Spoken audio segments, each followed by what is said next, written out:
the world of film, fantastic costumes and props are made by skilled craftsmen to bring the characters to life. Now these costumes, they always looked so real, like they were actually made for these characters to use in their jobs. And before I started Corridor Digital with Sam, I always wondered how these costumes were made. Now early next year, we have the opportunity to shoot a Destiny 2 short film. And for that, we are going to be making a Guardian Hunter costume. So from the helmet to the boots, in this video, we are going to show you every step of the way how to make a cinema quality costume. It's a whole bunch of different techniques, a lot of different people working together to make this happen. So we're going to see if we can pull this off in 1 week. I'm here with Kai from Kommissar Props, and he's going to be helping us put together this costume. We're going to be building the Exodus Down armor set with a Celestial Nighthawk helmet. This is the plan. Here's how we're going to build the costume. Starting with the helmet. The easiest way to do that, in my opinion, is a 3D print. Next up is going to be the cape, the hood, and the cloak. We've got this area kind of starting here and here, kind of this segmented, like heavily padded areas. And so I've decided that we're gonna go for some nice leather. For the padding, we're gonna be using EVA foam cut into squares and blocks. So next up, we have the chest plate. So we will be using a PVC plastic material, sculpted and cut to get the shape we need for the chest plate. Now underneath all this armor, we need a base layer. So for that, we're just gonna use a basic Under Armour style shirt, has a cool hexagon pattern, easy peasy. Up next is going to be from here to here, cool kind of Han Solo utility belt. After that, we have this kind of two-tone pants. But then finally we have like the boots and gloves and other little accessories. The boots, we're just going to buy motorcycle boots. Same thing with the gloves, there's gloves out there that very closely match what we need in this costume. Then finally, it's not here in the picture, but we're going to be also building a Mida multi-tool. Now that's going to be 3D printed, divided into a whole bunch of pieces and printed on a whole bunch of different printers by our friends over at Matter Hackers. This entire costume needs to be done by next Friday. Today's Thursday, so we basically have 1 week.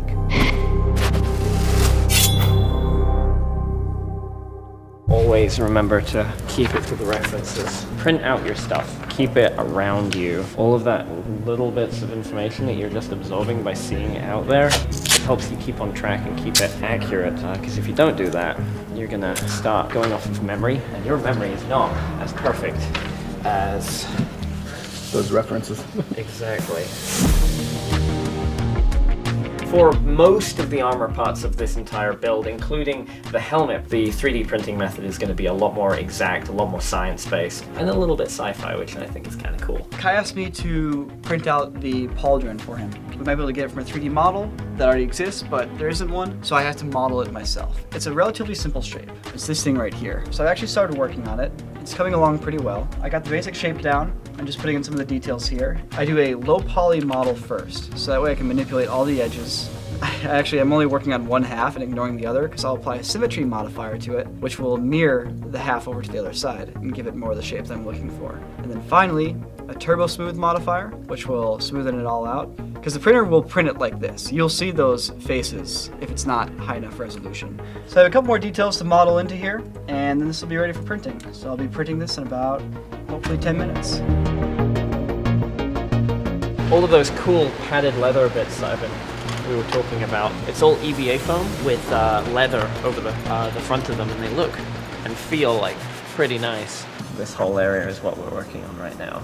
Around here, kind of wrapping all the way around, is a kind of like gorget or kind of neck guard, and it's got padded raised areas. We're going to do blocks of foam wrapped in leather. When this gets all sewn together, we're going to get a hold of a big leather sewing machine. We're going to be doing lines for it, so it's all going to get divided out. It's going to look pretty cool. This is going to go right about here, and then there's going to be an extra bit kind of belt going around here.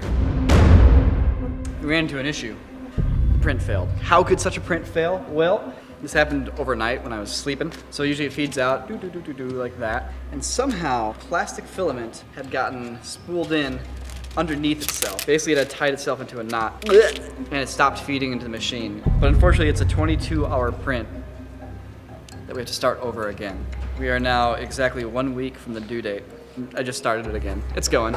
I work in the creative clutter, and the emphasis there is the clutter. This is the rough outline of the chess piece. There's several different layers to this thing. Marking out the details, I'm gonna find a way to kind of like plane it off and smooth it, because there's this flat plate here, but then it really gradually curves. There are these very like beveled edges as well. Let's cheat you this way. This main area here, which Nico was talking about, that has to be armored and look kind of tough and rugged. But the rest of this gear and all of this midsection here, we're gonna have this kind of like leather waistcoat, kind of crop top type thing that we're gonna stick Nico in. The armor is gonna be attached onto. I swear, this will look like a good costume eventually. Give me some time, people, okay? It's a process. So the Celestial Nighthawk helmet. So I have a 3D model. Everything's looking great. I sized it up. We measured everybody's heads in the office, and it looks like it's all good to go. The thing is, it's a very complicated model. I don't know for sure if there's going to be any print issues. So I'm thinking I will scale it down and print out a miniature version. And if that miniature version works, then I'm good to go with the full scale one. I printed the helmet. Success. It's about cat size, but this turned out just fine. Looks good. Scale looks good. Here's my head. I'll 3D track it to you. Ready? Okay. Move around. Yeah, these bits are gonna get sewn down. We don't want to do that much like heavy drafting and sewing and patterning and things like that. Sometimes an easier way of doing it is have something existing, chop it up, lay it flat, and now we've got our pattern. And it'll be exactly what we need to make our under rig for holding the rest of his gear together. So the upper arm is gonna have this like padded area here. Buckle belts kind of coming around on the sides. On top of that, you're gonna have this little shaped piece here, like sitting on top of here as like a little extra armored shoulder. There's only gonna be one of these pads. And then on this side, we're gonna have the padding as well. Bust through walls with this side. This side's for holding guns. One shoulder pad, one knee pad. So it's okay to drop down to this knee, but Yeah. if you do this, then you're gonna die. This is my kneeling knee. So we just drove an hour down the 5 here to come visit Matter Hackers. Now Matter Hackers is going to be helping us with the Mida multi-tool and the Celestial Nighthawk helmet. So they actually have a whole farm of printers, and they can print out the individual pieces across each one. So for example, the helmet's probably been broken down to about 10 or so pieces, and across 10 printers they're all printing equally at the same time. So it should be ready now. So if these prints don't work, we will not be able to have this costume done in time before we all leave for Christmas, and we will miss the deadline. So I hope they work. So these are most of the printers that are used. In total, I think it was about 150 hours total for the rifle, Wow. and like 190 Let's for go, the helmet. All right, here we go. Ready? Ooh, wow. Look at that. Wow. It's like, That looks awesome. So it's so just real. duct tape together. Next up, the Mida. Ooh, this looks nice. Whoa. Is this super fragile, or can I? You can hold it, yeah. I mean, it shouldn't. It's super glued together. That looks amazing. Yeah, that looks really cool. Yeah, this is cool. The big question whenever you 3D print something is always that size question. When you like take something from Yes. those polygons and you realize it into real life, like, will it actually fit in your hands? And this is like really comfortable. It fits right in the shoulder. This looks great. Thank you for your expertise and your craftsmanship, and your time. So big thanks to Matter Hackers for helping us out with this. You're welcome. Cool. All right, Alec, well, we're gonna hop back in the car because we have to get the whole suit done by Friday. Have fun with that. I will. It'll be great. You know, last minute panic can be a big inspiration. What I'm doing is I'm working on the elbow pad here, and as it gets built up, it's going to end up looking more and more like what we're trying to make, which is going to be kind of cool, I think. Once I've gotten one of these made, we need 2 of them, so what I'm going to try and do is make them symmetrical, and then I'll show you guys how I make a quick mold, so I can cast up a couple of these. Doesn't look like much right now, looks like a poop. And it's going to look pretty cool. Yeah. If you're gonna go all out with spray paint, you don't want to do a janky masking job. This is what we're going for. We got these from Bungie directly. They hooked us up with what they call turnaround sheets for everything that we're building. This particular instrument, it's gonna require a ton of very particular masking. So I got the little tiny stuff that the custom car guys use. So I've never done anything quite this complex, but as you can see, I think if we take our time and do it right, it's gonna turn out great.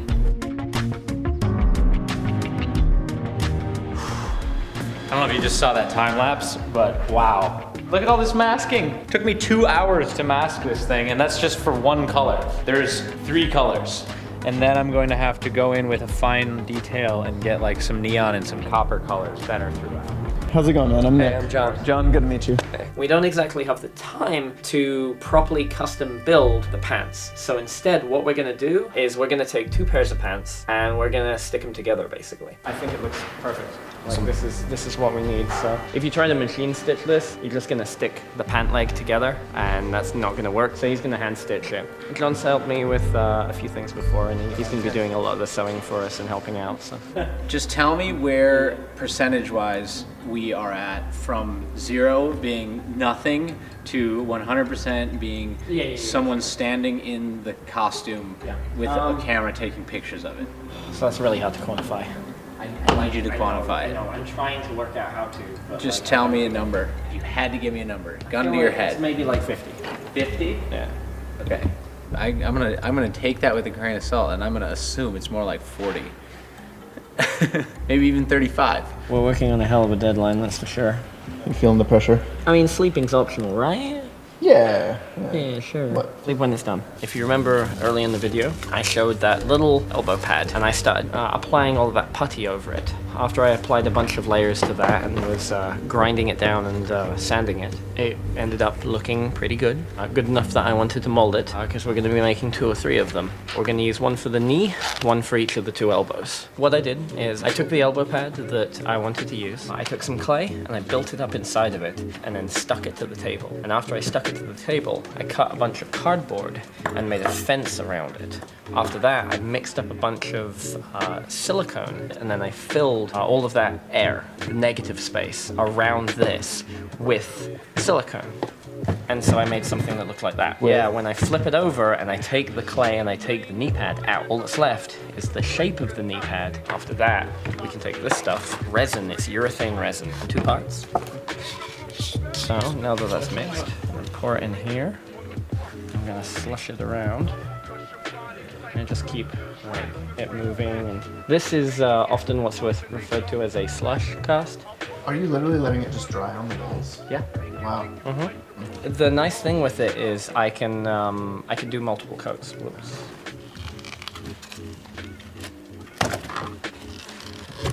There we go. Wow. Beautiful. Yep.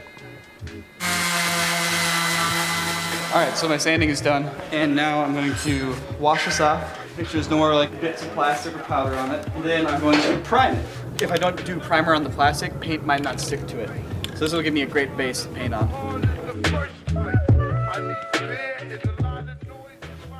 little bit of an issue.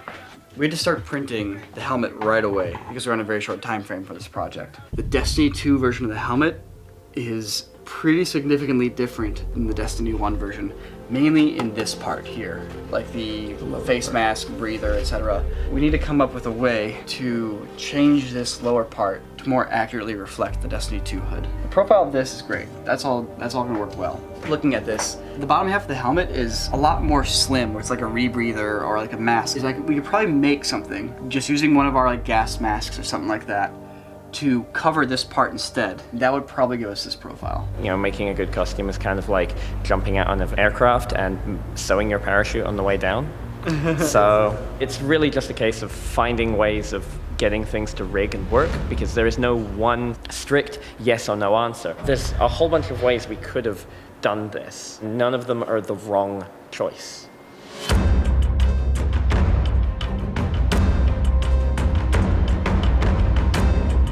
One of the other steps that we're going to have to consider is once everything's been built, we've got to make it look like it's literally jumped out of the game. The best way to do that is a really good paint job. We have to make everything look kind of weathered and worn. Best way to get those kinds of effects, I think, is going to be using an airbrush.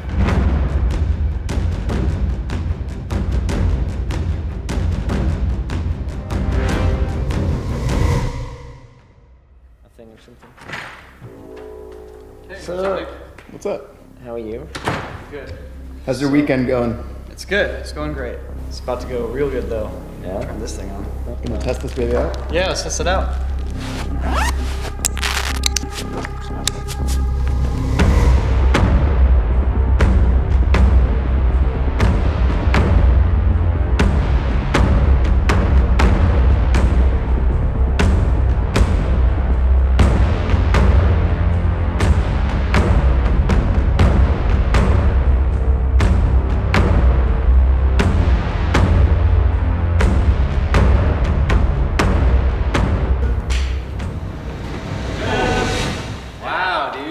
Oh yeah. Need one of those. The armor looks great. Gun looks pretty good too. Yeah, the gun looks. Hey, thanks, man. I'm the most happy with how much of a pop we got when we airbrushed everything. Taking it from flat gold and then adding like a little bit of darkness around a few places really helps it go from flat colors to depth, and I dig that.